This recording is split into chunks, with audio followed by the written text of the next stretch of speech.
Hi, hello, we are back again. Dan ya, sebelum kita memulakan pembacaan kita, mari kita berdoa. Bapa yang ada di surga Tuhan, terima kasih Tuhan untuk hari yang indah yang Kau telah berikan kepada kami ini. Tuhan, sebelum kami datang kepadamu Tuhan, ampuni kami Tuhan atas segala dosa dan pelanggaran yang kami lakukan Tuhan, baik sadar maupun tidak. Sucikan kami Tuhan dengan kuasa darah-Mu agar kami layak datang di hadapan-Mu. Bapa, sebentar lagi kami akan membaca firman-Mu Tuhan, beri kami hikmat dan kebijaksanaan Tuhan. Sebelum kami membaca firman-Mu ini Tuhan, segala roh-roh kuasa kegelapan yang coba mengganggu kami Tuhan, kami patahkan di dalam nama Tuhan Yesus. Segalanya Tuhan kami serahkan di dalam tangan-Mu. Ini doa kami di dalam nama Tuhan Yesus kami sudah berdoa. Amin. Baiklah, kita masuk di dalam peraturan bagi korban penebus kesalahan, yaitu di dalam Imamat pasal yang ke-17. Gue ingat pos laju gue, tapi bukan. Oke, inilah peraturan bagi korban penebus kesalahan. Korban yang teramat suci hendaklah persembahan korban penebus kesalahan juga disembelih di tempat korban bakaran sembelihan, dan darahnya hendaklah dipercikkan ke semua tepi mezbah.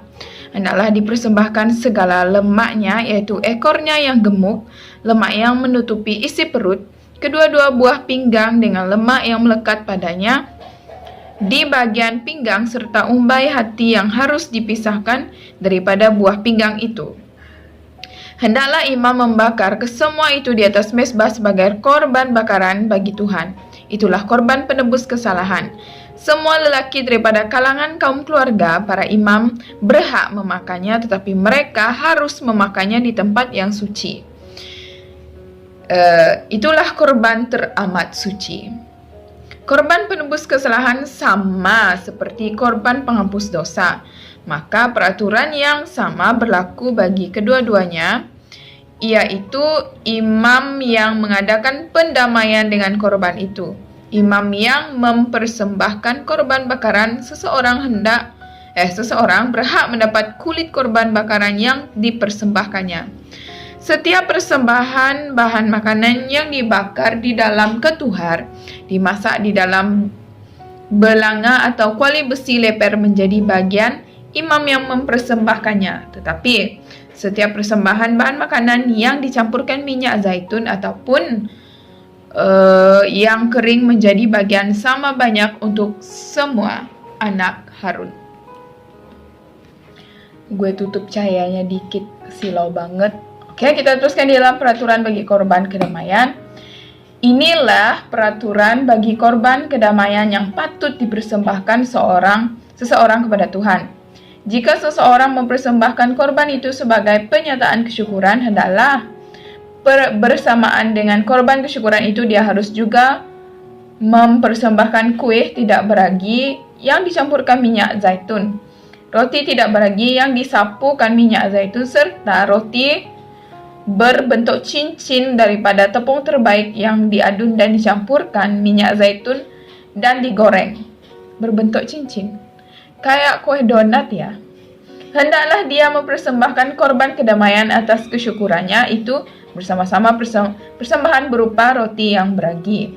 Daripada setiap satu jenis persembahan itu, hendaklah dia mempersembahkan sebuku roti sebagai persembahan khusus kepada Tuhan. Persembahan itu menjadi bagian imam yang memercikkan darah korban kedamaian. Hendaklah daging korban kesyukuran yang dijadikan korban kedamaiannya itu dimakan pada hari korban itu dipersembahkan, dan janganlah ada sisa yang tertinggal sampai pagi hari. Tetapi jika korban sembelihan yang dipersembahkan itu berupa korban nazar atau korban sukarela, maka korban tersebut harus dimakan pada hari dia mempersembahkannya. Dan apa yang tersisa masih boleh dimakan keesokan harinya. Namun demikian, apa-apa yang tersisa daripada daging korban sembelihan itu pada hari ketiga hendaklah dibakar habis. Jika ada bagian daging korban itu yang masih dimakan pada hari ketiga, maka orang yang mempersembahkannya tidak akan diterima dan korbannya tidak diambil kira. Korban itu dianggap jijik dan barang siapa yang memakannya perlu menanggung padah kesalahannya. Daging yang tersentuh apapun yang najis tidak boleh dimakan dan hendaklah dibakar habis. Dan daging korban yang secara istiadatnya suci boleh dimakan oleh semua orang yang suci, akan tetapi hendaklah disingkirkan daripada kalangan bangsanya seseorang yang dalam keadaan najis memakan daging daripada korban kedamaian yang dikhususkan untuk Tuhan. Jika seseorang menyentuh sesuatu najis, yang najis sama ada puncanya najisan manusia, haiwan yang najis atau segala kejijikan yang najis, lalu dia memakan bagian daging korban kedamaian khususnya untuk Tuhan, maka hendaklah orang itu disingkirkan daripada kalangan bangsanya. Larangan memakan lemak dan darah. Tuhan berfirman kepada Musa, beritahu orang Israel jangan makan lemak apapun daripada lembu, domba atau kambing. Lemak daripada bangkai binatang yang mati biasa dan lemak daripada haiwan yang dibunuh oleh binatang buas boleh digunakan untuk apa-apa tujuan lain. Tetapi jangan sekali-kali kamu memakannya. Sesiapa yang makan lemak daripada hewan yang dipersembahkan sebagai korban bakaran kepada Tuhan, hendaklah disingkirkan daripada kalangan bangsanya. Jangan makan darah burung atau darah hewan apa-apapun di mana-mana tempat tinggalmu. Sesiapa saja yang makan apa-apa darah hendaklah disingkirkan daripada kalangan bangsanya. Korban kedamaian bagi imam. Tuhan berfirman kepada Musa, katakanlah kepada orang Israel, orang yang hendak mempersembahkan korban kedamaian kepada Tuhan, hendaklah membawa kepada Tuhan sebagian daripada korban kedamaiannya itu sebagai persembahannya. Hendaklah dia membawa dengan tangannya sendiri korban bakaran untuk Tuhan, hendaklah dia membawa dada hewan itu serta lemaknya, lalu dada itu diunjukkan sebagai persembahan unjukan di hadapan Tuhan. Adalah imam membakar lemak itu di atas mezbah, tetapi dadanya menjadi bagian Harun serta anak cucunya. Hendaklah kamu memberikan paha kanan kepada imam sebagai persembahan khusus daripada korban kedamaianmu. Sesiapapun antara anak cucu Harun yang mempersembahkan darah serta lemak korban kedamaian itu, ialah yang mendapat paha kanan itu sebagai bagiannya. Dada persembahan unjukan dan paha persembahan khusus itu telah kuambil daripada orang Israel, daripada korban kedamaian mereka, dan telah kukurniakan kepada Imam Harun serta anak cucunya sebagai peruntukan tetap mereka daripada orang Israel untuk selama-lamanya. Pada hari Harun serta anak-anaknya dibawa menghadap untuk menunaikan tugas sebagai imam untuk Tuhan, itulah sebagian Harun dan sebagian anak cucunya daripada korban bakaran untuk Tuhan. Pada hari Musa mengurapi dan mentahbis mereka, Tuhan memerintah agar orang Israel memberikan sebagian itu kepada mereka, dan itulah peruntukan tetap untuk mereka selama-lamanya turun-temurun. Itulah peraturan tentang korban bakaran persembahan, bahan makanan, korban penghapus dosa, korban penebus kesalahan, korban pentahbisan, serta korban kedamaian yang Tuhan perintahkan kepada Musa di atas gunung Sinai pada hari dia menyuruh orang Israel untuk membawa persembahan mereka pada Tuhan di daerah gurun Sinai. Buka balik lampunya, macam gelap pula. Oke, kita teruskan di dalam pasal 8. Panas di sini. Tuhan berfirman kepada Musa, bawalah Harun beserta anak-anaknya juga pakaian-pakaian imam, minyak tahbis lembu jantan bagi korban penghapus dosa, 2 ekor domba jantan, dan bakul berisi roti tidak beragi. Lalu suruhlah semua umat berhimpun di hadapan pintu kemah pertemuan. Musa melakukan seperti yang diperintahkan kepada Tuhan kepadanya. Lalu berfirmanlah seluruh umat di hadapan pintu kemah pertemuan. Kata Musa kepada umat itu, inilah yang diperintahkan Tuhan untuk dilakukan. Musa membawa Harun dan anak-anaknya ke hadapan, lalu dibasuhnya mereka dengan air. Dia memakaikan tunik mengikatkan ikat pinggang dan mengenakan jubah pada Harun, kemudian mengenakan baju efod serta mengikatkan tali pinggang yang siap dengan kebiasaannya pada baju efod itu. Lantas baju efod itu terikat pada tubuhnya. Dia pun memasangkan penutup dada Harun serta meletakkan urim dan tumim di sebelah dalam penutup dada itu. Dikenakannya pula serban di kepala Harun, dan di sebelah depan serban itu disematnya perhiasan emas, yaitu mahkota yang suci, seperti yang diperintahkan Tuhan kepada Musa. Seterusnya Musa mengambil minyak tahbis itu lalu mengurapi kemah suci serta segala sesuatu yang ada di dalamnya dan menyucikan semuanya. Dia memercikkan sebagian daripada minyak itu 7 kali ke atas mezbah, lalu mengurapi mezbah itu beserta segala peralatannya, juga bejana pembasuhan dengan kakinya untuk menyucikan semuanya. Dia mencurahkan sebagian minyak tahbis itu ke atas kepala Harun lalu mengurapinya demi menyucikannya. Setelah itu Musa membawa anak-anak Harun ke hadapan lalu mengenakan tunik, mengikatkan ikat pinggang dan melilitkan ikat kepala pada mereka seperti yang diperintahkan Tuhan kepadanya. Lembu jantan bagi persembahan korban penghapus dosa dibawanya ke hadapan, lalu Harun dan anak-anaknya meletakkan tangan mereka di atas kepala lembu jantan korban penghapus dosa itu. Selepas lembu itu disembelih, Musa mengambil darah lembu itu dan membubuhnya pada tanduk-tanduk di sekeliling mezbah dengan jarinya, lantas menyucikan mezbah itu. Baki darah itu dicurahkannya ke kaki mezbah sehingga mezbah itu ditahbiskan dengan upacara pendamaian yang diadakan itu.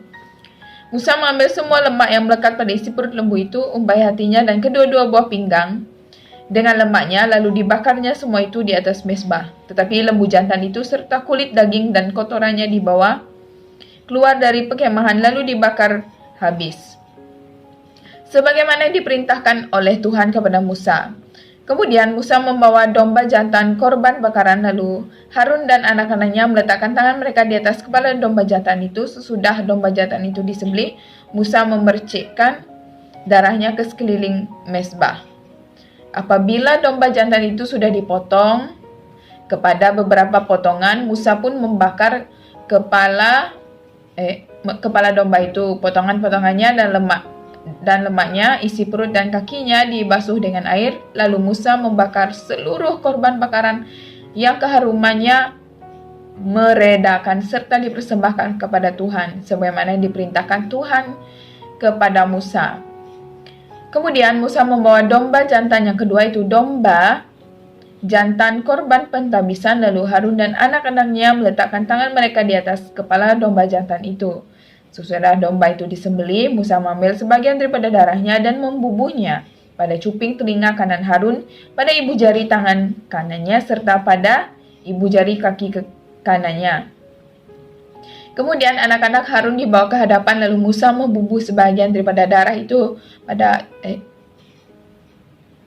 darah itu mana?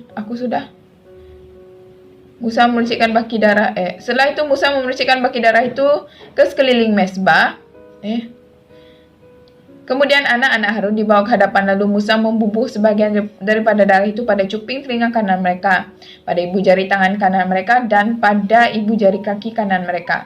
Setelah itu Musa memercikkan baki darah itu di sekeliling mezbah. Musa mengambil lemaknya, ekornya yang gemuk, semua lemak yang melekat pada isi perutnya, umbai hatinya, kedua-dua buah pinggangnya dengan lemaknya, dan paha kanannya.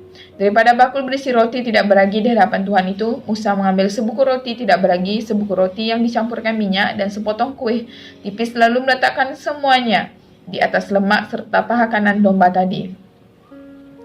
Maka semua yang diletakkannya di telapak tangan Harun serta anak-anaknya, lalu diunjukkan sebagai persembahan unjukan untuk Tuhan.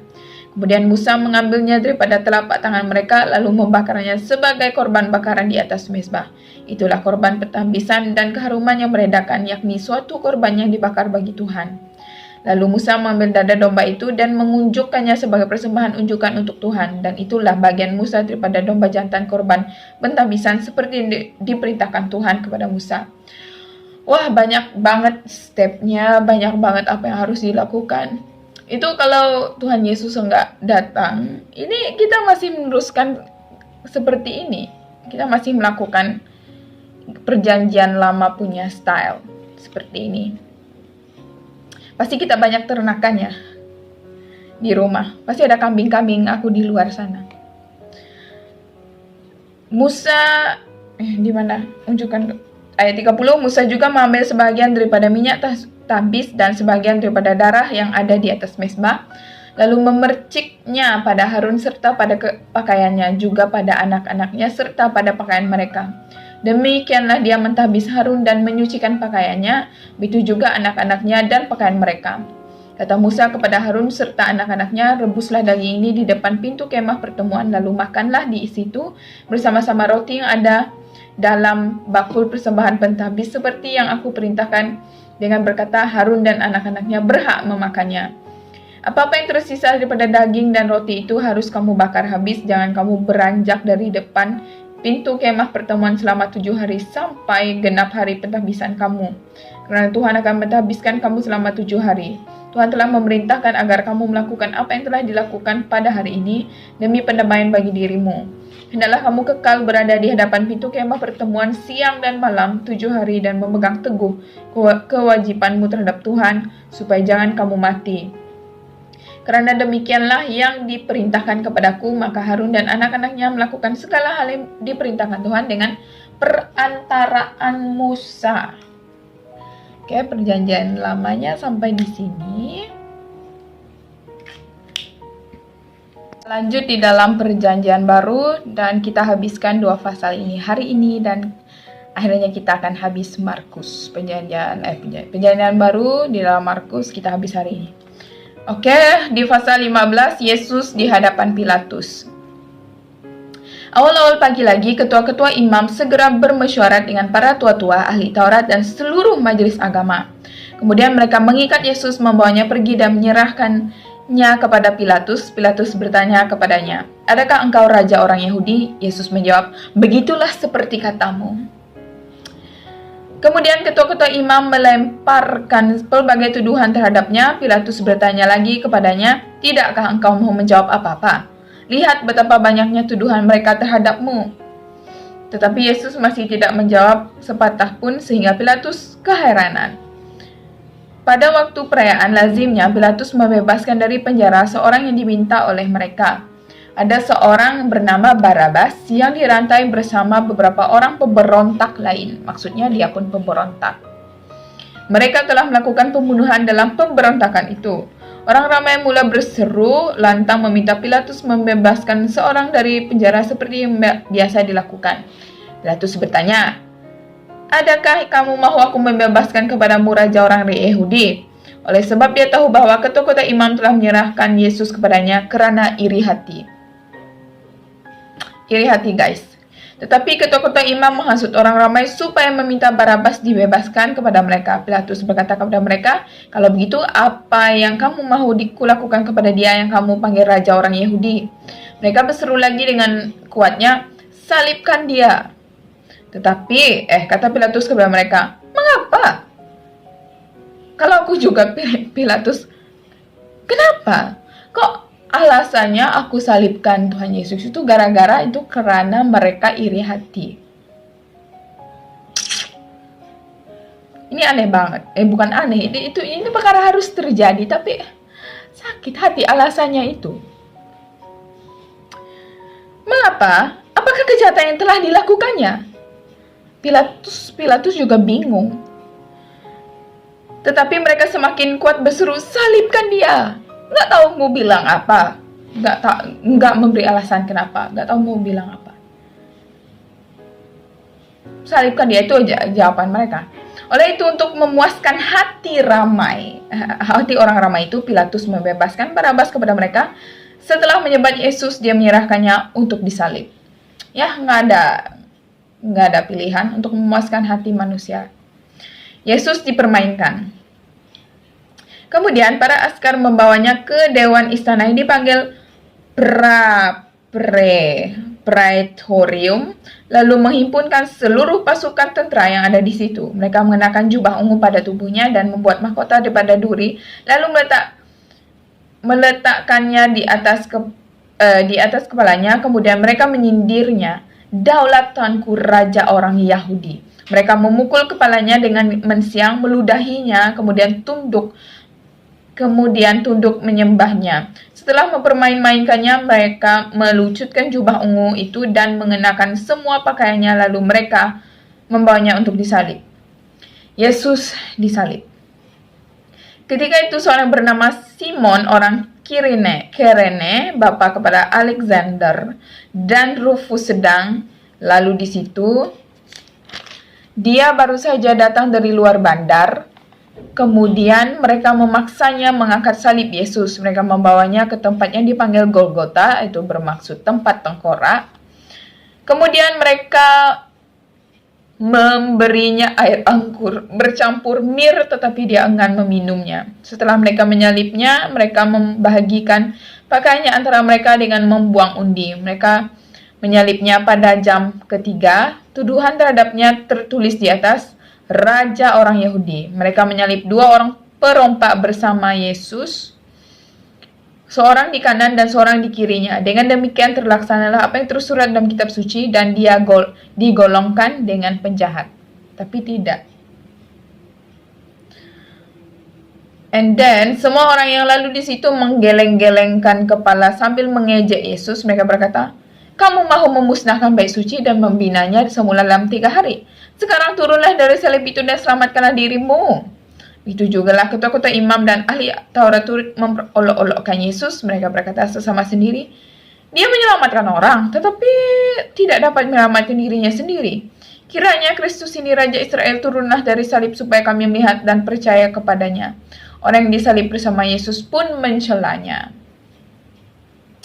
Kematian Yesus. Pada jam ke-6 hingga jam ke-9, seluruh negeri itu diselubungi kegelapan. Pada jam ke-9, Yesus berseru dengan suara yang lantang, "Eloi, Eloi, lama sabachthani," artinya, ya Allahku, mengapa kau tinggalkan aku?" Beberapa orang di situ mendengar seruan itu dan berkata, "Dengarlah, dia memanggil Elia."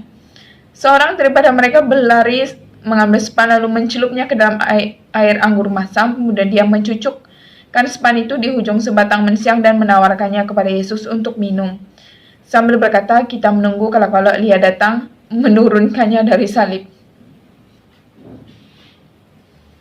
Yesus berseru dengan kuat lalu menghembuskan nafas terakhir. Sejurus kemudian tirai di hadapan bait suci terbelah 2. Dari atas hingga ke bawah. Ketua tentara yang berdiri di hadapan salib itu melihat semua ini lalu berkata, "Benarlah, dia anak Allah." Beberapa orang wanita menyaksikan segala-galanya dari jauh. Antara mereka ialah Maria Magdalena serta Maria ibu Yakobus muda dan Yoses serta Salome. Mereka wanita mengikut dan menolong Yesus ketika di Galilea. Ada ramai juga wanita yang datang dengan Yesus ke Yerusalem. Yesus dimakamkan.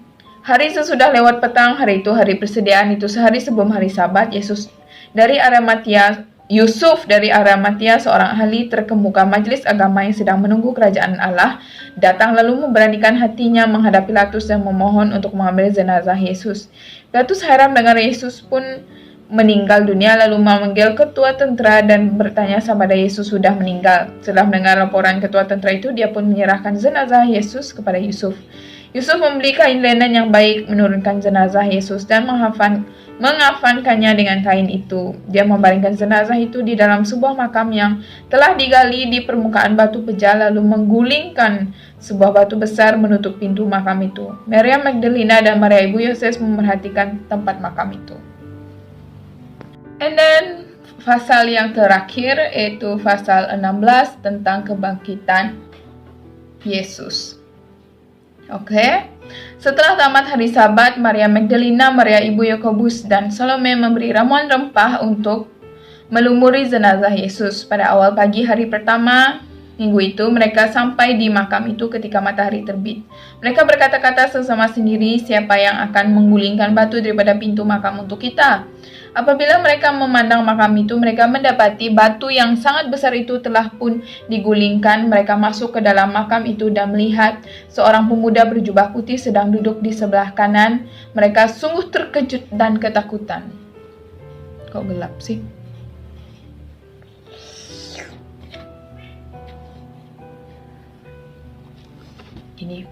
Tetapi dia berkata kepada mereka, Jangan takut, kamu mencari Yesus orang Nazaret yang telah disalib. Dia telah bangkit semula. Dia tidak ada di sini. Lihatlah tempat mereka baringkan jenazahnya. Tetapi pergilah beritahu murid-muridnya, termasuk Petrus, bahwa dia mendahuluimu di Galilea. Di sana kamu akan melihatnya seperti yang telah dikatakannya kepada kamu." Mereka pun segera keluar dan berlari meninggalkan makam itu. Karena mereka gemetar dan keheranan, mereka tidak berkata apa-apa kepada sesiapa karena mereka takut. Yesus menampakkan diri kepada muridnya. Setelah Yesus bangkit semula pada awal pagi hari pertama minggu itu, pertama sekali dia menampakkan dirinya kepada Maria Magdalena, yang telah disembuhkannya daripada dirasuk 7 roh iblis dahulu. Maria pun sedang berkabung dan menangis ketika mendengar bahwa Yesus hidup dan telah dilihat oleh Maria. Mereka tidak percaya. Selepas itu dia menampakkan diri dengan cara lain kepada 2 orang daripada mereka ketika mereka sedang berjalan ke desa. Menampakkan diri dengan cara lain. Kedua-dua orang murid Yesus itu segera pergi memberitahu orang lain, tetapi mereka juga tidak percaya. Kemudian dia menampakkan diri kepada kesemua muridnya yang ke-11 itu ketika mereka sedang makan. Dia menegur sikap mereka yang tidak percaya dan keras hati karena mereka tidak mempercayai orang yang telah melihatnya setelah dia bangkit semula. Dia berkata kepada mereka, "Pergilah ke serata dunia dan sebarkan Injil kepada setiap insan. Sesiapa yang percaya dan dibaptiskan akan diselamatkan, tetapi sesiapa yang tidak percaya akan dihukum. Tanda-tanda ini akan menyertai mereka yang percaya. Dengan namaku mereka akan menghalau roh-roh iblis dan mereka akan bertutur dalam bahasa-bahasa baru. Mereka akan memegang ular tanpa mudarat. Kiranya mereka terminum racun, mereka tetap selamat." Terminum, bukan sengaja, bukan mau coba-coba ya, minum-minum kok mati. Ini ya, kalau kamu nggak sengaja, roh iblis dan betul-betul terminum racun, mereka tetap selamat. Mereka akan meletakkan tangan pada orang sakit dan orang itu akan sembuh. Setelah Tuhan Yesus berkata-kata dengan mereka, dia disambut naik ke surga lalu duduk di kanan Allah. Para muridnya pergi menyampaikan perkabaran Injil di serata dunia. Tuhan bekerja bersama mereka mengesahkan firman dengan iringan tanda-tanda ajaib. Yeay, kita udah habis di dalam Markus dan sebentar lagi kita akan masuk di dalam Lukas. Oke, jumpa kalian di video yang seterusnya. Mungkin aku nggak upload besok, mungkin the next day lagi ya, lusa kali. Oke, jumpa kalian lagi nanti. Bye.